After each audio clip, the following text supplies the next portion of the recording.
Welcome to the Hispanic Federation's Pathways to College workshop. Our goals for this workshop are for you to see the value of a college education, find out how colleges select students, determine how to choose a college, and to find out the options available through financial aid. Let's start with the value of an education. The importance of a college education today can be compared to the importance of a high school education 50 years ago. It helps your child achieve a quality of life. They grow as individuals and build skills that they help them further develop their careers. However, the more powerful reason is earning potential and increased job opportunities. As you can see, this graph demonstrates average earnings by a degree required. You can see the vast jump from the high school to college degrees and beyond. As a high school graduate, on average, you will make about $43,000 per year, whereas receiving a bachelor's degree will help you earn approximately $74,000 a year. This translates into the difference between $1.3 million to $2.3 million. Speaking to that fact that over a lifetime, this means over $1 million extra dollars earned. This is a demonstrated return on the investment of a college degree. However, many students have challenges to attending college.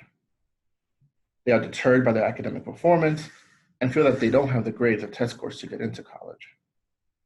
Every college has different requirements and seeks a diversity of students, which we'll talk about in the college admissions sections of this training. In addition, students and families feel that they can afford college.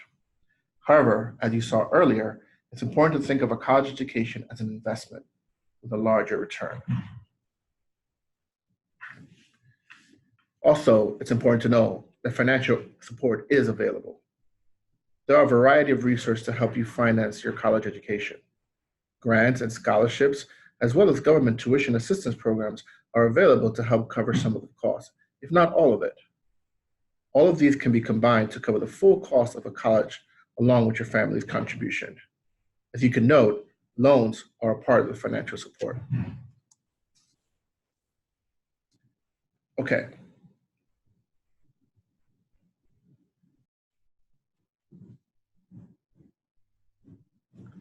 Parental support.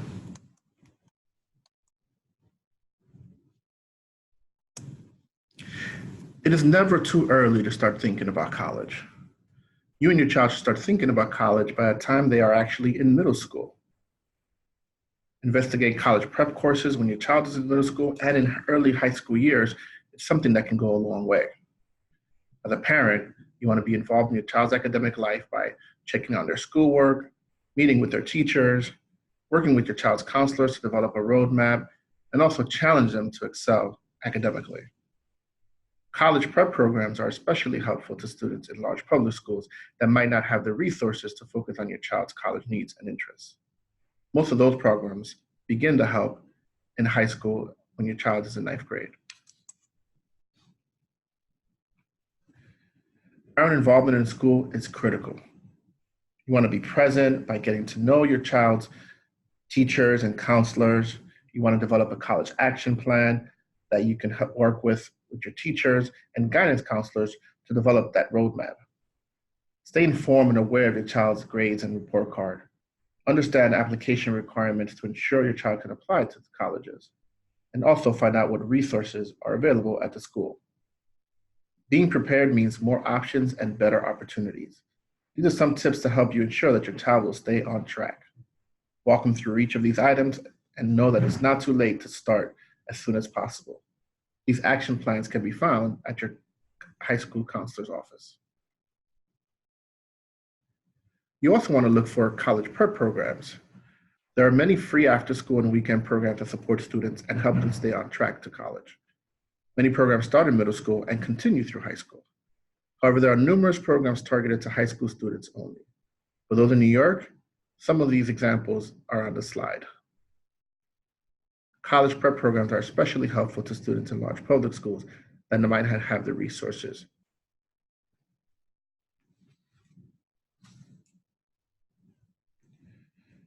In addition to academics, After-school programs are a good alternative if your child's school does not offer more challenging courses. Verify whether your child's school has tutoring or other resources to provide that extra help with coursework. Also, look at community organizations that offer educational resources for families. Other after-school programs are likely available to assist your child. Many community-based organizations offer these programs, and your child's school may already have these existing programs within their school.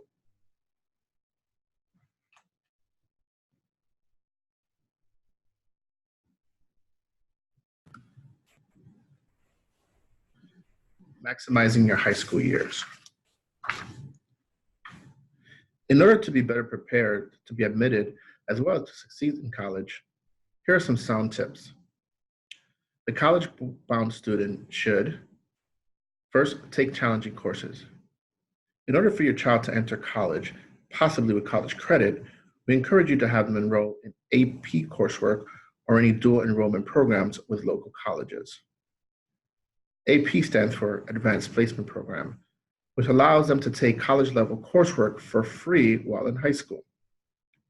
College Now is a program partnership between New York City and the City University of New York. Maintaining a good GPA will certainly aid in the college application process. It will make the student a more attractive candidate for college. Ideally, a GPA of 3.0 or higher is something that most colleges look for. A student that asks for help and has a good relationship with a teacher and/or counselor is key. This will also help when it comes time to getting a teacher recommendation for college. Participating in clubs, sports, and volunteering are just a few examples of extracurricular activities. This is especially helpful in the application process, as colleges prefer to have student leaders and those that are well-rounded. Keep your eyes and ears peeled for any school or local resources and opportunities that might be beneficial for your student. Following are some tips for each year of high school. The freshman year, or ninth grade. In order to be college ready, you want to start by planning ahead. Working with your school's counselor to create a yearly schedule for meeting graduation requirements is key. Oftentimes, our students don't graduate simply because they don't have all the credits necessary. And believe it or not, gym is one of the classes that holds most of our students back. Challenge yourself academically. Taking challenging courses and core academic courses is going to be important. Talk to an advisor or school counselor about taking advanced placement, College Now, and honors courses to continue to challenge yourself academically. You also want to build your resume and college application by getting involved with community-based and leadership-oriented activities. Don't forget, keep a list of accomplishments, awards, and recognitions to use in preparing a resume and for college applications. In addition to college, it's important for students to obtain valuable work experience that will not only help them identify their interests and college major, but that will allow them to develop skills that will transfer throughout life. Research how to obtain your career of choice after the student has identified a few options. There's a value to experience a job that you're interested in prior to graduating college. Know that it may not be what you thought when you experienced this, and you can move on and try something new. Also, do not pay for any website as it's a scam. The following websites on this page are all free and very helpful. Your sophomore year. Stay on track and continue to take college AP, IP, and dual enrollment courses if available. You want to make sure you challenge yourself academically in the core academic areas, but keep meeting with your counselor to ensure you are on track. Start learning about different colleges by going to college fairs and attending other information sessions. Even better, if you can, visit a college during spring break. Also, you will now take the practice SAT. There are opportunities to practice for some required college entrance exams such as the SAT. And this pre-SAT is a practice test that students can access. The College Board has free practice tests on their website. And though the PSAT does not count towards any college record, It is used to help students get a better sense of their potential SAT scores and identify areas of strength and improvement. Outside of the online practice tests, students can pay a small fee to take this test throughout the year.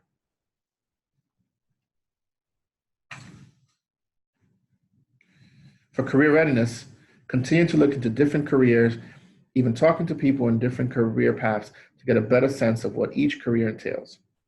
Even better, get a summer job or internship so that you can experience it on your own. There are many opportunities for paid summer jobs. In New York City, the Summer Youth Employment Program, or SYEP, pairs high school and college students with local businesses to offer them a paid job. You want to also continue researching and looking at different colleges and careers. Road Trip Nation is a great website that provides insight into different careers with interviews with people working in those different industries. In addition, start looking at and building a list of potential grants and scholarships that you would apply to. To get a better sense of the financial aid that you will receive, you can visit the U.S. Department of Education's website, fafsa.ed.gov, to learn more. Junior year. This is a time that you really want to achieve academically. A time for students who have had trouble with grades during the first years of high school to improve and to raise their GPA. Taking the PSAT is also important. But note that there are fee waivers for low-income students that meet these requirements. Students or parents should talk to counselors about this. The NMSQT, or the National Merit Scholarship Qualifying Test, is awarded to the top 1% of PSAT test takers. Applications still need to be submitted, but the award can be up to $2,500. To learn more about what different colleges have to offer and to get a better sense of the school culture, visit potential colleges that you're planning to attend. And if you're not able to do so, visit collegeweeklive.com to have that virtual experience.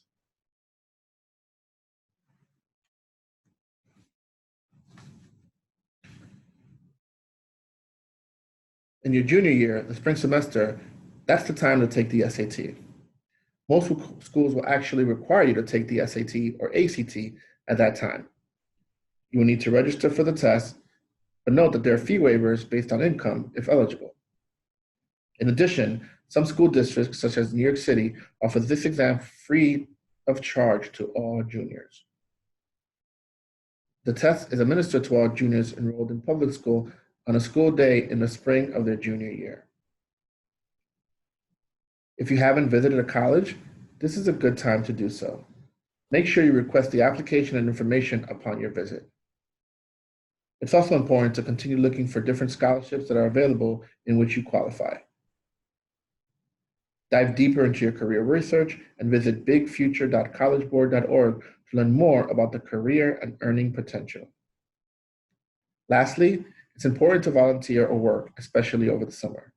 Apply to programs that offer summer opportunities or apply for jobs directly, especially in areas that you're interested in majoring. And in order to get the job of your choice, apply as soon as possible.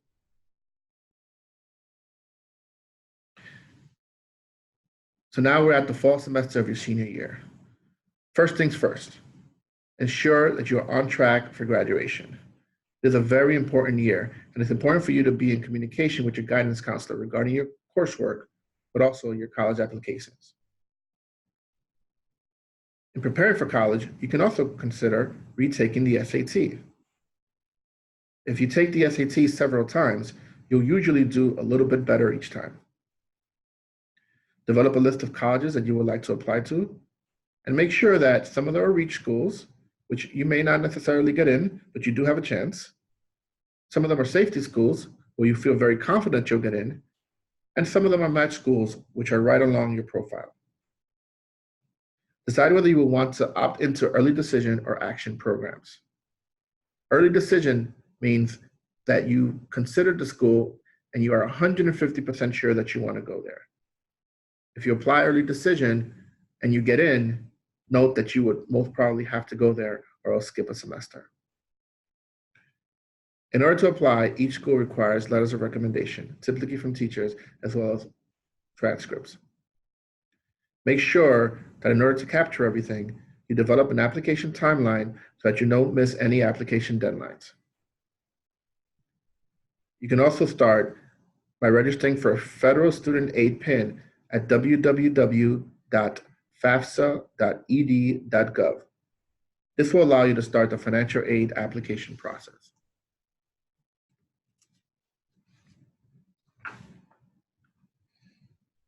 Spring semester of senior year. This is an exciting semester. You made it. Now that you've applied to college, you will start receiving acceptance letters. It's important that you read and understand what the financial aid packages offer and seek the help of counselors if you have any questions. This is an important piece of selecting a college, and your parents and family should be fully engaged in the process. Don't be afraid to reach out to colleges directly with questions about financial aid. And in certain cases, you might even ask them for more. Once you have all the information and have spoken with parents, guardians, and our family members, make the decision that's right for you. Don't forget, let the colleges know that you're coming. Once you decide on a college to attend, contact their offices and let them know that you're ready to start your college career.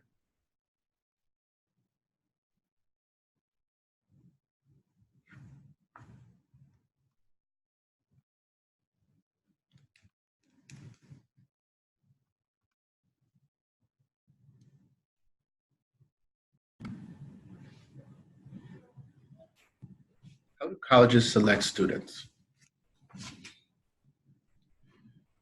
Admissions officers receive tons of college applications and make selections based on the standards and the needs of the college. They look at different things. For example, if the student is qualified based on pure academics and scores, if the application is varied in terms of demographics and diversity, if there's special admission, for example, legacy, student has a family member that went to the school, if the student's an athlete, or has a special talent, like being a musician or an artist. And also, colleges look for previously underrepresented students. They first start for looking for students who will do well academically and contribute to the campus life. Although grades and test scores are important, colleges don't just look at those items when selecting the students. They look at what the student can bring overall to the campus. They want a diverse campus with various experiences and points of view. This is why it's important to have those volunteer and job experiences. To be involved in extracurricular activities, community service, are all aspects of the student's profile reviewed by the colleges. So what does demographics mean? Colleges want their students to come from different areas of the country, of a state, or even of the world. They seek ethnically and racially diverse students and want students with different abilities and interests to complement their communities. When looking at students, colleges consider where a student is coming from, their racial or ethnic background, and other abilities or interests that would be of value to their school community. They do not want one homogeneous campus, and they do value diversity.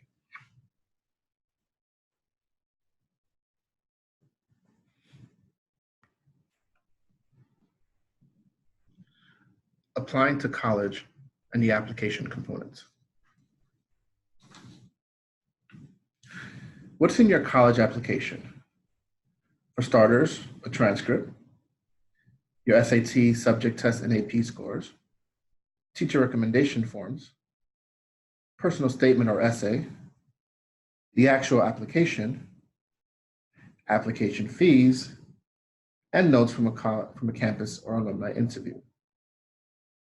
Note that the fees vary according to college. If you qualify for a fee waiver for the SAT, chances are you'll get a limited number of free scores sent to colleges in which you have applied. The transcript. Colleges look at the transcript as the best indicator of past performance and future potential. The transcripts include a complete record of the courses taken, grades received in high school, including summer school coursework, and SAT and other standardized test scores. Basically, the transcript is a listing of your child's performance in every class ever taken in high school. Having great grades is the best, but colleges also appreciate a steady improvement.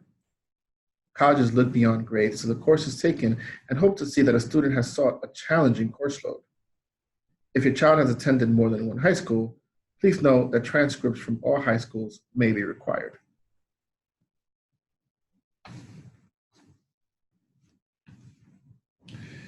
Advanced placement and dual enrollment are great ways for students to earn free college credit while in high school.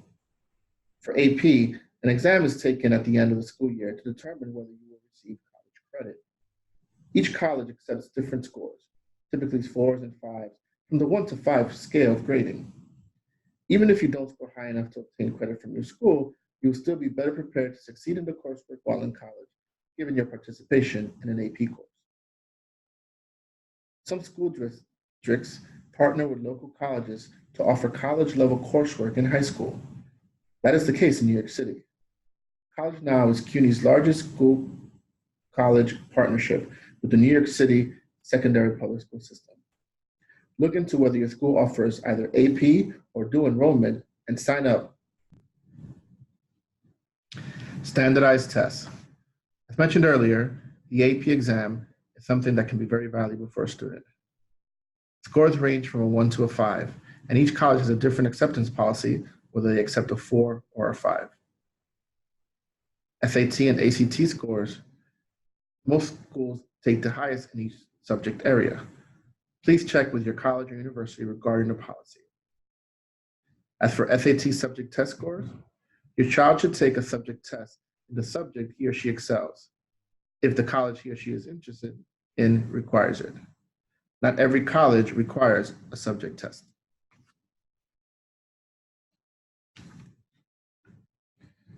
Also, a reminder, colleges do not only look at grades. Extracurricular activities are crucial. After-school programs, student organizations, clubs, or sports, volunteer, community service, employment, or internships are all valuable experiences that can help a student's college profile. Please take note that a student should attend as many of these as possible, and whenever possible, take a leadership role in them. Recommendation letters. Most colleges require at least 2 recommendation letters. These recommendations can come from teachers, advisors, counselors, after-school program directors, or even employers. At least one should be from a teacher the student had in their junior or first semester of senior year. Oftentimes, recommendation letters from teachers and other school personnel are required for admission. This is why it's especially important to establish good relationships with some of your teachers and school staff in your early high school years, and to stay in touch with them throughout each year of high school. They will see you grow throughout high school and are some of your biggest champions when they want to see you succeed. The last thing that you want is to have to reach out to a teacher or a staff member that you don't know well to ask them for a recommendation letter. Please note that students should be aware that they may not have an opportunity to review their letters of recommendation. In other words, recommendation letters are often sent directly to the college from the teacher or returned to the student in a sealed envelope. Therefore, teachers are not required to write positive remarks in recommendation letters. This is why you want to choose wisely when determining who should write your letter of recommendation. Students should ask for teachers who are aware of your skills and talents and that you have a very good relationship with. The personal statement. This is an opportunity for you to shine and set yourself apart from the rest of the applicants. These essays allow you to share more of who you are, what you seek to accomplish, and highlight any personal experiences that have shaped who you are today. It's an opportunity for you to describe what makes you unique and what you will bring to the campus. That can be your upbringing in your big city, your culture, and anything else that demonstrates your perspective and how that diversity will add to the college experience. Why do applications require a personal statement? Because they allow the school to determine how to distinguish you from the rest of the pool of applicants. Students should write several drafts and request feedback from multiple sources, like teachers or guidance counselors. As a parent, review your child's academic and personal strengths and weaknesses with him or her when putting together the personal statement.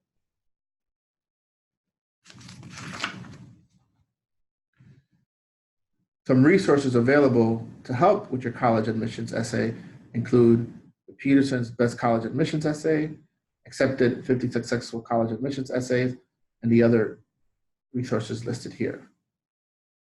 If you're not sure how to write a good personal essay and all of its components, we encourage you to visit your local library or do some online research for the structure and key elements. Also, once again, don't hesitate to reach out to your teachers and guidance counselors for help or feedback on that statement. They want to see you succeed and most likely will make the time to provide guidance and support in this essay. The Common Application is also something that several colleges require for you to,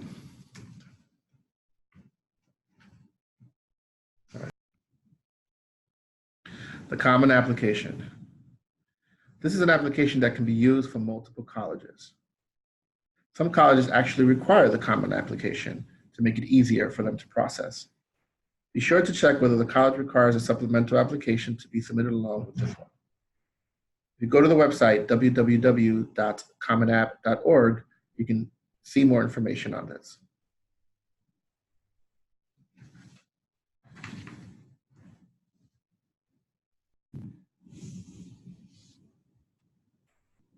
College selection. When it comes to selecting a college, there are many options. With nearly 5,000 colleges and universities in the United States alone, it is important that you research and identify schools that would be a good fit for you. Research schools to make sure that they have your major of interest, and even better, visit the school to get a sense of their culture. It is best to apply to a minimum of 4 to 8 colleges, with at least one being a safety school. We'll talk more about what that means in the next couple of slides. Many schools have their own application process and requirements, as well as application fees. Research and guidance can help students create a suitable list. It's important that you speak to your college advisor at this moment when developing your list. Choosing the right college. When choosing the right school, there are different types of colleges to consider. The right college choice for your child depends on your child's academic standing, preparation level, and year in high school. Keep in mind that college is not just about academics. It is also about opportunities to engage with the college community and make connections. At the same time, it's important to note the culture of the campus when you visit the school. Is it a place that you feel included? Do they offer programs and other opportunities that interest you? How receptive are they to diversity and including different types of people? Chances are, if you find a good fit culturally as well as academically, it will increase your chances of attaining college success. You can start by visiting a college. Visiting a school or a campus is essential in the college selection process. You next want to develop a college list. A student's college list should contain approximately 6 to 8 colleges and universities. Some of them will be classified as universities that are reach schools, which means they might be just a little bit above your profile. A match school, which means they're right on your profile. For example, the school's looking for an 85 average and you have an 85 average. Or a safety school, which means you're practically going to be guaranteed to get in. Students should apply to at least one of each. This allows you to make sure that you keep your options open. Choosing a college based on location. There are both advantages and disadvantages to staying home for college or to going away. Each of us have different preferences and things we want out of college. As they say, different strokes for different folks. The benefit of staying home is the opportunity to save money since you won't have to cover the cost of room and board. There's also a comfort being close to family and being in a familiar environment. Going away may be costlier given the additional living expenses. However, the student may be able to grow and experience more being away from home. They'll gain new perspectives and will also gain the skills to live independently. When choosing a college, Think about your personality and environment in which you will thrive. For parents, think about your children and think about which ones will be successful being away from you and which ones will have a much harder time. For students, if you really want to go away, you must demonstrate to your parents that you'll be responsible as soon as possible.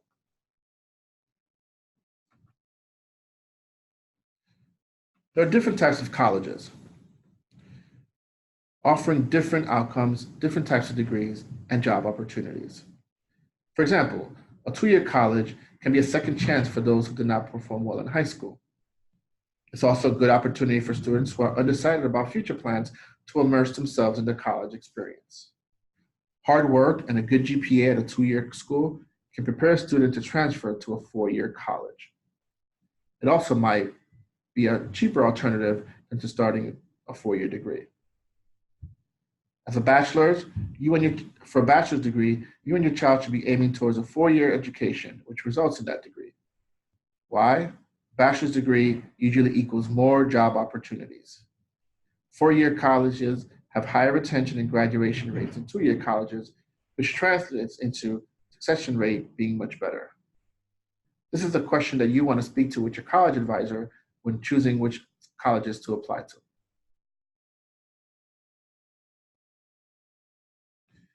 Speaking specifically for New York State, there are different types of colleges and universities. Under public colleges and universities, there's the City University of New York system and the State University of New York system, otherwise known as CUNY and SUNY, respectively. There are also some private colleges and universities, such as Columbia University, Fordham University, Pace, among others. The difference between public and private is that public schools are usually funded by the government, whereas private schools are self-funded.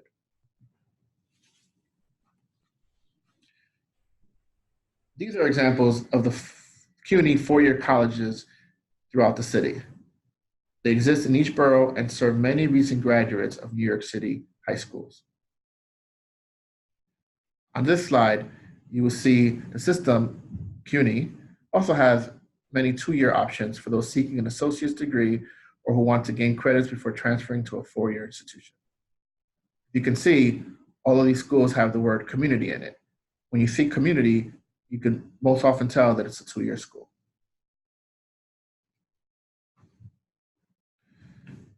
Also, the SUNY school system has over 60 different colleges. Some of them, like SUNY Albany, SUNY Buffalo, Brockport, or SUNY Purchase, are some names that you might be familiar with. These are just a few of the examples of some of the schools in the SUNY system.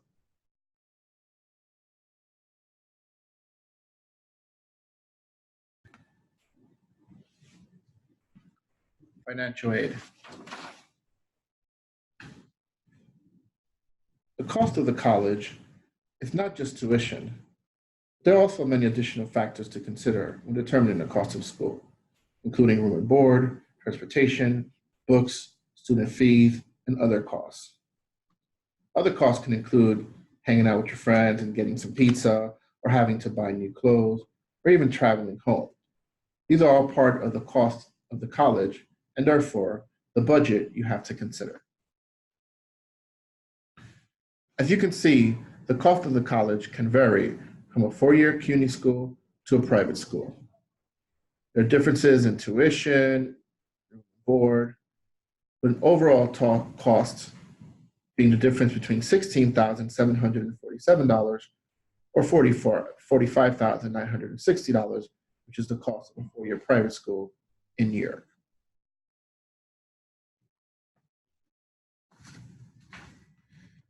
However, financial aid is available to help you cover those costs. All eligible families should start by filling out what's called the FAFSA form. FAFSA stands for the Free Application for Federal Student Aid, and you can complete that form in October of the student's senior year. In order to complete that form, the student and the parents will need the IRS tax forms, and also to go to the website www.fafsa.ed.gov. Please note that this form must be completed for every year that the child is in college. Once you complete that form, the federal government will determine your ability to pay and will send you a student aid report showing your expected family contribution.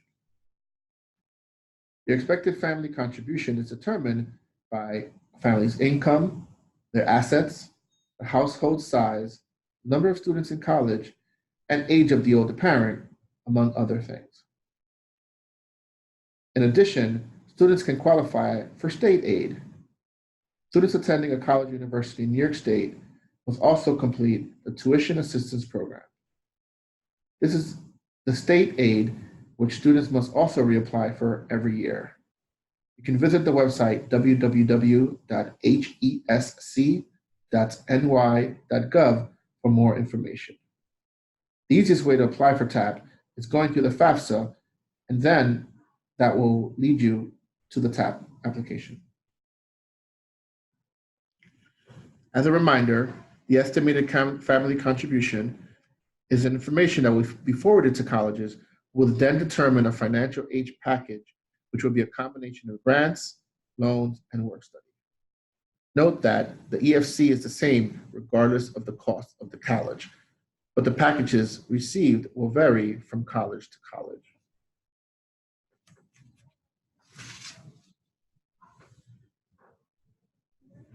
This financial support that you can receive, as you can see, can add up to billions of dollars nationally.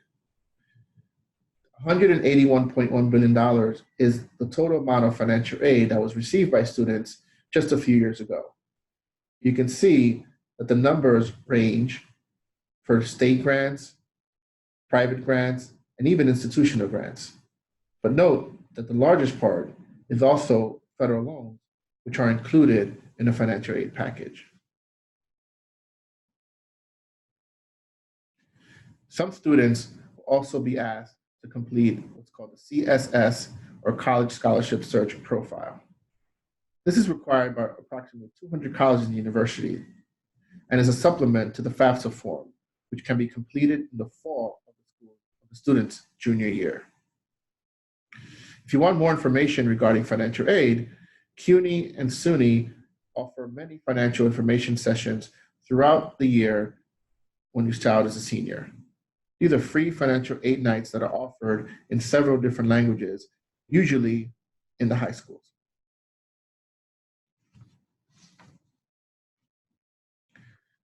When you fill out the FAFSA form, you're eligible for different types of financial support. Starting with the federal grants, the federal Pell Grant is usually awarded to undergraduates who haven't earned a bachelor's or professional degree and who demonstrate financial need. The amounts vary from year to year. The FSEOG, or the Federal Supplemental Education Opportunity Grant, is for undergraduate students with exceptional financial need. You can receive between $100 and $4,000 a year, depending on the extent of your financial need.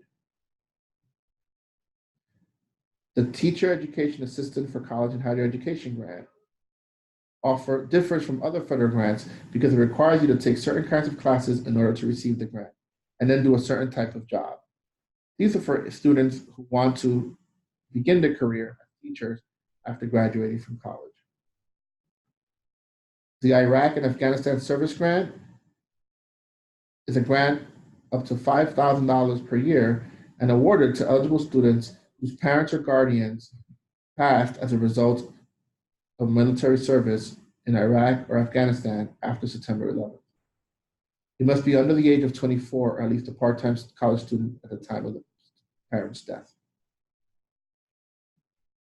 In addition to these grants, there are scholarships that you can apply to, including university-based scholarships based on need, academic, or athletic skill.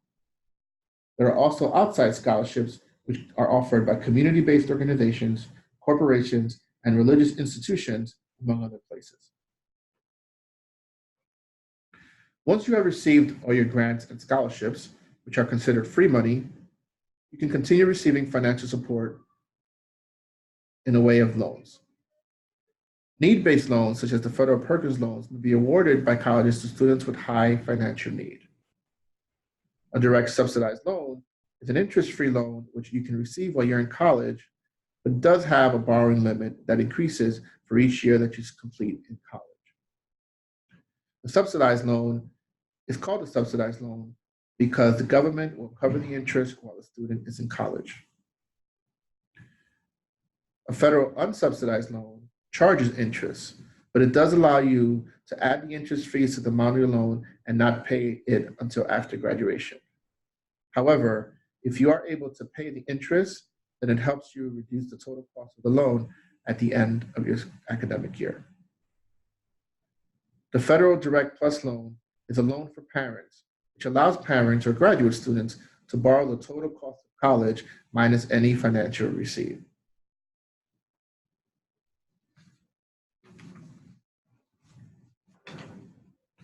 The New York State Excelsior Scholarship. This is a last dollar program, and it comes with stipulations. A last dollar program means that the state pays for the remaining cost of tuition after all financial aid, including Pell Grants, have been put toward the cost of the tuition. The Pell Grant is the only grant that can be used toward non-academic costs, such as room and board. Who qualifies? Families who have an income of less than $125,000 in 2019 and qualify for this award. The state then steps in after you have completed the FAFSA TAP to fill any remaining gaps in financial aid through this Excelsior Scholarship.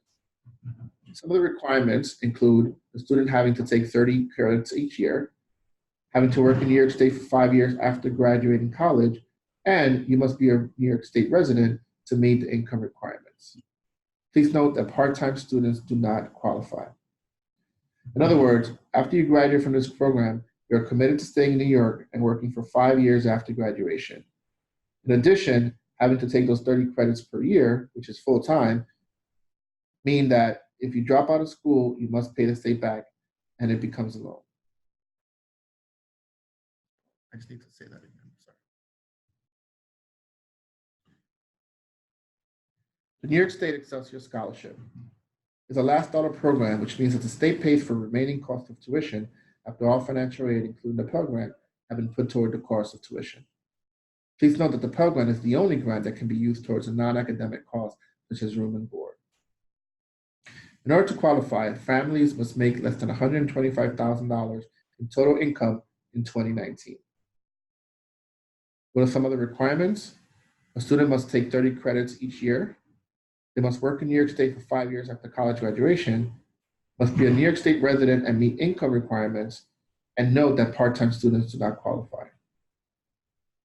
This means that after you graduate from this program, you are committed to staying in New York and working for 5 years after graduation. Also, you must take 30 credits per year, which can be a challenge for any students that are working full-time. Note that if you drop out of this program or you don't complete one of the requirements, this tuition scholarship can and will turn into a loan that must be paid back. If you want more information, please talk to your college advisor, your guidance counselor, or visit the website www.hesc.ny.gov/Excelsior for more information.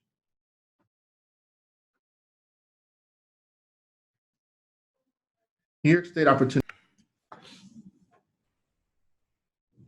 Opportunity Programs. These opportunity programs vary depending on the type of school.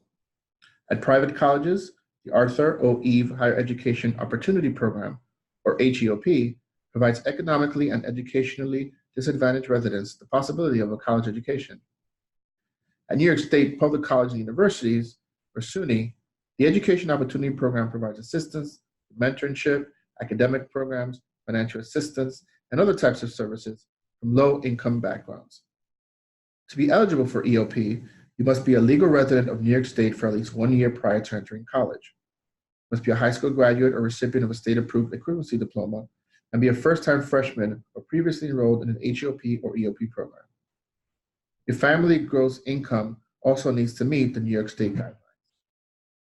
For CUNY, this program is called, at a 4-year school, the SEEK program, which stands for the Search for Education, Elevation, and Knowledge program. It was established to provide comprehensive academic support to assist capable students who might otherwise not be able to attend college due to educational or financial circumstances.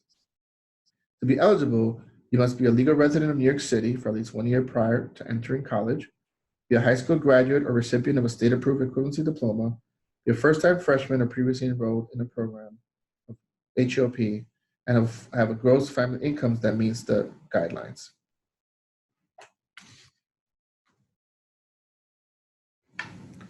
The Accelerated Study in Associate Programs, or ASAP, offers different types of benefits as well. For example, unlimited Metro cards, a voucher to reduce or eliminate the cost of textbooks, and a waiver covering tuition and mandatory fees for any gap left after applying for financial aid. These help students earn an associate's degree in 3 years at a CUNY institution by providing additional support. There are requirements, including being accepted into a CUNY college, be eligible for resident tuition, and entering a full-time associate degree program with a minimum of 12 credits per semester. You also must have no more than 50 college credits and a minimum GPA of 2.0 if you are continuing or a transfer student. For more information, please go to the website www.cuny.edu/sites/ASAP. So let's look at the cost and how this translates in terms of financial aid. As you can see, the cost of a 4-year public school can be up to $16,000 or more at a CUNY private school. This means that this is the total cost of the college. So financial aid works as follows. Remember that estimated family contribution that we mentioned earlier? This is where it comes in. Colleges first use the estimated family contribution to determine how much the financial aid package will be. In this particular case, the estimated family contribution, or EFC for short, is $1,000. This student will receive approximately $4,000 in a Pell Grant and $4,000 in a TAP grant.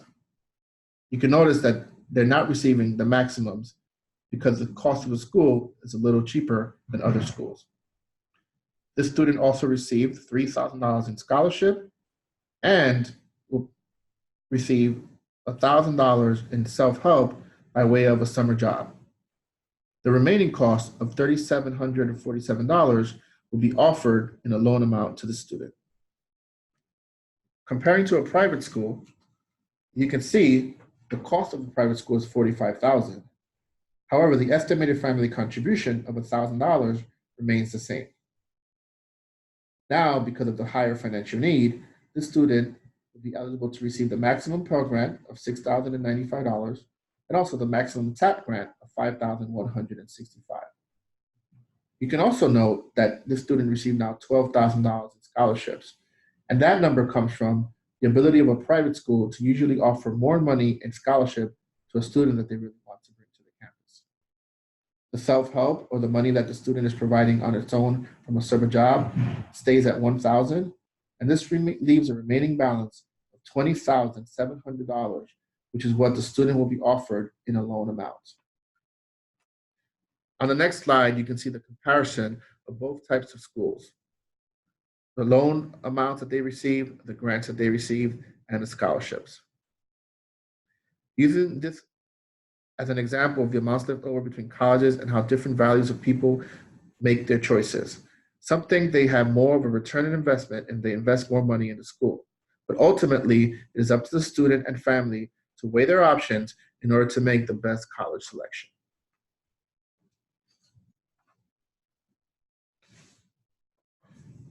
Information on undocumented students. Please note that as of 2019, New York State aid is available for undocumented students. New York students who are undocumented can receive or are eligible for the Tuition Assistance Program with a maximum award of $5,165. They are also eligible to receive the New York State Excelsior Scholarship. Additionally, students are able to receive Dream Fund money as a scholarship fund for undocumented students. Continuing, there are other resources for undocumented students. Though a student cannot receive federal or federal aid, aid at the state level is possible, specifically in New York State.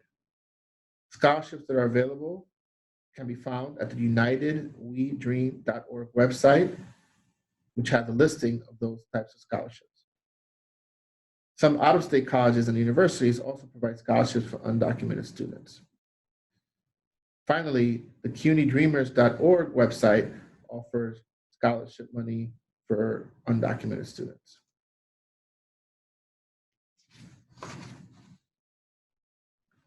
Additionally, this slide offers different websites with other different types of resources for undocumented students.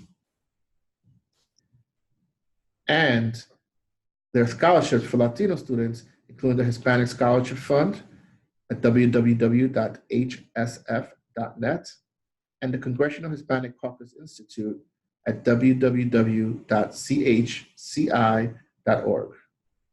These are many scholarships that are directed to the communities of Latino population. However, these are just two examples. There are hundreds, if not thousands, of scholarships available just for Latino students. You just have to seek them out and apply. The next couple of pages include a recap of helpful scholarship resources, including College Greenlight, general scholarship applications, and specific scholarships for Latinos. One website that I will highlight in the middle of the page is www.fastweb.com, which can offer you many different scholarship opportunities for a student applying to college. Finally, our additional resources page offers other scholarship information and websites that can be helpful links to assisting students as they look for and receive scholarships.